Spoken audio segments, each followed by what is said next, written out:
daawadayaal kusoo dhawaada calansida media fadlan haddii aan ugu cusub tahay subscribe saaro gombeelka furada wararka ugu dambeeya qarax xoogan oo la rabay in boqolaal shacab ah lagu halaago isla markaasina meelo halis ah lagu aasay ayay ciidamada ammaanka ku guuleysteen kadib markii halkaasi al-shabaab ay ku aasteen laba qarax oo aad u waaweyn. Puntland oo maanta fashilisay qarax miino isla markaasina loogu talagalay magaalada Boosaaso in laga dhigo mid wada dhiig ah. Ciidamada ammaanka ee Puntland ayaa maanta fashiliyay qarax miino oo lagu aasay gudaha magaalada Boosaaso ee xarunta gobolka Bari. Isla magaaladaasi Puntland ay maamusho hase ahaatee ururka al-shabaab ayaa halkaasi loogu aaneynayaa inay ku aaseen isla markaasina la fashiliyay. Qaraxyada oo laba ahaa ayaa waxaa midka koowaad la dhigay meel ku dhow xarunta Goolis, halka midka kale labaad lagu aasay agagaarka Hotel Jubba ee magaaladaasi Boosaaso isla markaasina aad loo buuxaan dadka oo ah meel ganacsi. hase ahaatee haddii arrintaas ay dhici lahayd ayaa cabsi laga qabi lahaa in boqolaal shacab ay halkaasi ku halaagmi lahaayeen. Ciidamada sida gaarka u tababaran ee loo yaqaano BSF-ta ayaa ku guuleystay inay soo saaraan miinooyinkaasi kadib howlgallo ay ka sameeyeen halkaasi. hase ahaatee arrintii halkaasi ay ka damacsanaayeen al-shabaab soo afjaray. Sidoo kale ciidamada ayaa intii uu socday howlgalkaasi muddo kooban xiray dhaqdhaqaaqa qaar ka mid ah wadooyinka magaalada Boosaaso maadaama halkaasi la rabo in laga soo aaso ama laga soo saaro wixii halkaasi ku aaseen. Wararka ayaa intaasi ku daraya in ciidanka ay si nabad ku qarxiyeen miinooyinkaasi maadaama xalka keliya uu noqday in qaraxaasi la qarxiyo aagana laga faarujiyo dadkii halkaasi ka agdhowaa. Wax hanti khasaare ah maysan geysanin iyo wax dhaqaale ah ama wax burbur ah maysan geysanin oo keliya halkii ay ku aaseen oon ah. Saraakiisha amniga Puntland ayaa ku eedeeyay qaraxyadaasi inay aaseen kooxda argagixisada ee al-shabaab iyo daacishta halkaasi ka dagaalanta oo mararka qaar weeraro ka geysta deegaanada maamulkaasi. Xaaladda ayaa degan waxaana caadi ku soo noqday isku socodkii dadka iyo gaadiidka iyo ganacsiga isla markaasina goobtii miinooyinka lagu qarxiyay ay si caadi usoo buux dhaafiyeen dadkii halkaasina ay shaqooyinkoodii gaarka ah u wataan. Muddooyinkii u dambeysay amniga Boosaaso ayaa ahaa mid xasilan iyadoona ciidamada booliiska magaaladaasi ay kordhiyeen howlgallada joogtada ah ee lagu baadigoobayo dadka amni darrada ka wada halkaasi. Maadaama Boosaaso ay tahay meel ganacsi oo boqolaal kun oo dadweyne ay ku nool yihiin halkaasi ay tahay meel aad u cariiri ah isla markaasina ganacsigeedu cirka uu maraya ayaa inta badan waxay isku dayaan daacishta buuraleyda ku jirta iyo al-shabaab inay halkaasi miinooyin ku aasaan isla markaasina bambaayooyin ku qarxiyaan. hase ahaatee maamulka Puntland oo halkaasi dadaallo xoogan ugu jira shacabka ayaa intooda badan waxa ay sameeyaan ama gaaf wareegaan magaalada dhinac kasta iyo gudahaba. Sidoo kale magaalada ayaa waxaa ku daadsan sirdoonno aad u fara badan isla markaasina soo qabanaya cid kasta oo halkaasi amni darro ka wada. Ma aha markii ugu horreeyay oo al-shabaab ee lagu fashalay qaraxyo. Dhowr mar ayaa halkaasi lagu fashiliyay halka qaar kalena ay qarxiyeen halkaasina ay dad waxyeelo u geysteen halkaasi oo al-shabaab ku faantay isla markaasina ay sheegatay. Sidoo kale daacishta buuraleyda ku jirta ayaa sidoo kale sheegatay weerar halkaasi ay ku qaadeen. Puntland ayaa iminka waxa ay xoojinaysaa ammaankeeda maadaama la leeyahay ururka al-shabaab ayaa Boosaaso iyo gaalkacyo dhulkaasi aad ugu soo badanaya. halkaa naga daawanaysa waa calansida media fadlan nala joog. Soomaaliya oo si firfircoon uga qayb qaadanaysa howlaha ururka Arabsat sida lagu sheegay. Wafdiga wasaaradda boostada isgaarsiinta iyo tiknoolajiyada ee uu hogaamiyo wasiirka Cabdi Canshuur Xasan oo booqasho ku jooga dalka Sacuudi Carabiya ayaa waxaa kulamo la qaateen mas'uuliyiinta ururka dayax-gacmeedka Carbeed ee loo yaqaano Arabsat oo saldhigiisu yahay magaalada Riyaad ee dalkaasi Sacuudi Carabiya.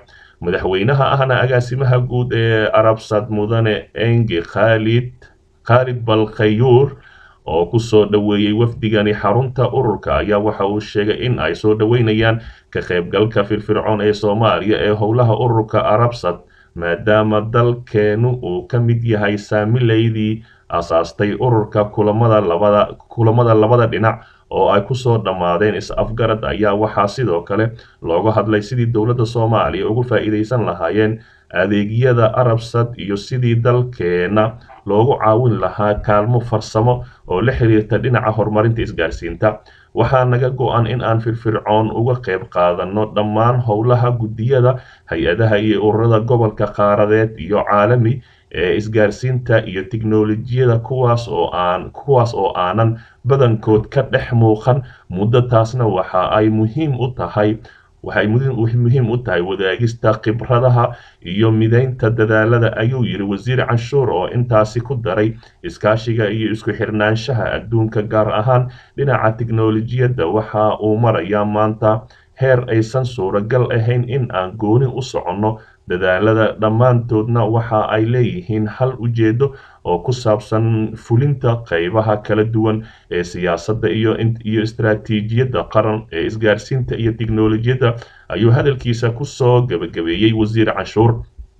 sidoo kale wasiir cashuur wafdiga wasiirka boostada isgaarsiinta iyo tiknoolajiyadda ayaa waxa ay booqasho ku tageen xarunta safaaradda dalkeena ee magaalada Riyaad, halkaasi oo ay kula kulmeen diblomaasiyiin ka howlgala safaaradda. Wasiirka ayaa waxa uu warbixin ka siiyey diblomaasiyiinta xaaladda dalka, howlaha tubta horumarinta dhaqaalaha dalka, gaar ahaan howlaha ay si gaarka ah ugu xil saaran tahay wasaaraddiisa.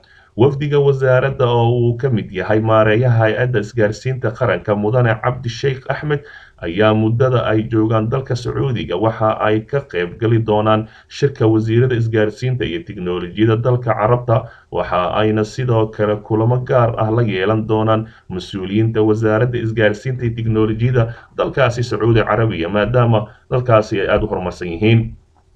dhinaca kale haddii aanu eegno, taliyaha xabsiga dhexe oo ka hadlay bukaankii uu kala baxay isbitaalka islamarkaasina ku geeriyooday oo baraha bulshada si weyn u qabsaday, arrintaasina dad muslimiin ee Soomaaliyeed aada uga naxeen. taliyaha xabsiga dhexe ee Xamar ayaa ka jawaabay muuqaal loo soo dhigay baraha bulshada oo muujinayay isagoo isbitaalka si xoog ah ugala baxayo ruux bukaan ahaa, kaasi oo kadibna dhintay. taliyaha ayaa beeniyey in arrintani ay u dhacday sida loo baahiyey, waxaana uu faahfaahin ka bixiyey sida ay wax u dhaceen. Genaraal Maxamed Sheikh Cumar Xirsi oo ah taliyaha xabsiga dhexe ayaa sheegay in ruuxaasi oo ku xukunaa 8 sano xabsi ah si khaldan looga saaray isbitaal ku yaala xabsiga dhexe, isla markaana la geeyay isbitaal si gaar ah loo leeyahay. halkaasi waxaa ka yar 40 daqiiqo uu sheegay inuu uga daba tagay. hase ahaatee sargaalkani ayaa aada u jixin isla markaasina naxariistii ka guurtay. taliyaha ayaa sheegay in markii uu ninkaasi ka soo qaaday isbitaalka ay geysteen ehelkiisii, uu toos u geeyey isbitaalka Martini magaalada Muqdisho, isagoo 2 maalin kadib halkaasi ku geeriyooday. ninkan oo isdifaacaya waxaa la faafinayaa waa waxaan looga xishoonayn qarannimada, dadnimada iyo damiirka. ninkaasi dhintay waxaa markii hore isbitaalka lagu geeyey si qalad ah, waxaa lagala baxsaday uu yidhi xabsiga iyadoo nin dhakhtar ah oo ciidanka asluubta ah la adeegsanayo. kadibna marka ogaaday waan ka daba tagay iyadoo ciidanka gacantiisa laga baxshay, oo aan u fahmay in lala baxsan rabo, waayo reerka ninkaasi in badan ayay horay isugu dayeen inay la baxsadaan, wuxuuna ahaa nin loo haysto burcadnimo, waxayna horay maxkamadda ugu raadiyeen oo ay ka waayeen sidii ay ula bixi lahaayeen ninkaasi, ayuu yidhi taliyaha xabsiga dhexe ee isaga ka soo muuqday warbaahinta bulshada isagoo isbitaalka xoog uga soo saaraya nin xanuunsan, kadibna xanuunkaasi uu dhintay ayaa la yidhi. hase ahaatee ninkaani waa ka muuqatay inuu isdifaacaya. taliyaha waxa uu sheegay in markii uu uga daba tagay isbitaalka la geeyey uu weydiiyey ehelkiisii sababta loogu soo saaray isbitaalka uu ku ogaa ee dowladda maamulaysay, uu ka waayay jawaab uu ku qanco, taasina ay ku kaliftay inuu ku soo celiyo isbitaalka ay dowladdu maamusho ee Martini, halkaasi oo uu sheegay in maalinkii hore uu soo hagaagay caafimaadkiisa, balse xanuun ku soo booday maalinkii dambe uu halkaas ku geeriyooday, ama maalintii 16 ay ahayd saacaduna ay ahayd 5 saac ayuu yidhi ayuu halkaas ku geeriyooday. ninka dhintay oo lagu magacaabi jiray Xasan Kurtun Calasow ayuu sheegay in taliyuhu inuu qabay xanuunka macaanka ama sokorta kaliya, isla markaana uu hayo caddaynta warqadiisa caafimaadka oo ay ku qoran yihiin xilliga uu geeyay isbitaalka Martini, oo ah isbitaalka sharciga ah ee lagu daaweeyo maxaabiista ku xanuunsan xabsiga dhexe dowladdan ay maamusho. ehelada marxuumka dhintay ayaa iyaguna madaxda ugu sarreysa dowladda ka dalbaday inuu cadaalad helo Xasan Kurtun Calasow, oo ay sheegeen inuu u dhintay daryeel la'aan caafimaad oo uu sabab u ahaa taliyaha xabsiga dhexe sida ay hadalka u dhigeen.